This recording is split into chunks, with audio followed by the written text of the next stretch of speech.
Hello bachcho, let's look into this question.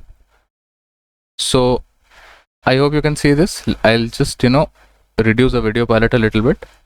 In this question we're told if x into x minus 7 whole square is less than 64 minus 7x and x into x minus 8 whole square is greater than 50 minus x, then what values can x assume? There are no conditions given in this question. All I need to do is find the regions that will satisfy. I'll start off with the first one. So let's do the first one. The first one says that x into x minus 7 the whole square less than 64 minus 7x. Okay, so let's just try to solve this. Let me open it up so that I can solve it easily, and then I can transpose whatever is in the RHS to the LHS. Okay, so it can be written as x cube minus 14x square plus 49x is less than 64 minus 7x. Transposing to the RHS, I get x cube minus 14x square plus 56x is less than 64. And then I have to just split the middle, split the terms in such a way that I get a quadratic which is easily factorizable. There are other ways of solving it also, like for example, you can assume values and then by hit and trial or trial and error you can get to the values, but I'll just stick to this idea, which is x cube minus 6x square plus 8x minus 8x square plus 48x minus 64, that is less than equals to 0. Okay, hope that makes sense. I have a quadratic in this fashion which can be written as x square minus 6x plus 8, and a perfect square, that is rather not a perfect square but a binomial x minus 8 less than 0. This is very easily factorizable, which is x minus 2 and x minus 4. This one is already x minus 8 less than equals to 0. So typically these are the values that x can take. So I will try to visualize that in a number line. So I will write 2, 4 and 8. So plus minus. Okay, typically I have to look for the range which has negativity or other negative range. So this is the range that typically will have those x which is less than 0.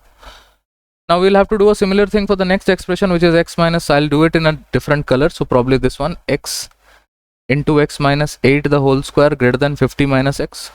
You can directly write this thing also, but I will go step by step, which is x cube minus 16, just a second, x cube minus 16x square plus 65x is greater than 50. Yeah, this can be written as, okay, so I can think of expanding it like this: x cube minus 6x square plus 5x minus 10x square plus 60x, that is greater than 50. I have a quadratic now, which is x square minus 6x plus 5 and another binomial in x minus 10, that is equals to 0. Now this quadratic is very simple to factorize. This is x minus 1, x minus 5, and the other one is x minus 10 greater than equals to 0. Again, plotting that into the number line, let's see, 1, 5 and 10. So if you pay attention, this is the positive region, this is the negative, this is the positive, and this is the negative region. This time around we are looking at the positive region, so 1 to 5 and greater than 5. Now we just need to find out, combine these two ranges and arrive at an answer. Combination of these two ranges I don't think will be very different. You can see from the graph itself, a typical value of x will range from 5 or between 4 and 5. You can say that it has to be more than 4, less than 8, or 4 to 8 is the possible this thing. In this one, the only possibility is 1 to 5. So when you combine these two, the only possible range for this expression is 4 to 5. And